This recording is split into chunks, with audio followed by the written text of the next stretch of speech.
స్వాతంత్ర దినోత్సవం సందర్భంగా కేంద్ర హోంశాఖ ప్రకటించిన పథకాల జాబితాలో పలువురు తెలంగాణ పోలీసులు కూడా ఉన్నారు.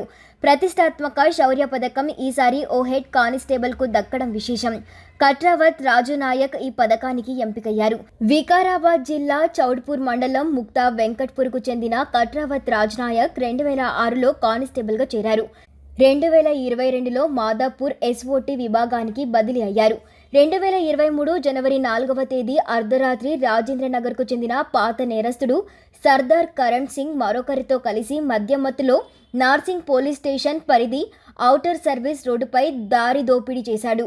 అడ్డుకొనేందుకు యత్నించిన ఓ వ్యక్తిని కరణ్ సింగ్ కత్తితో పొడిచి చంపేశారు.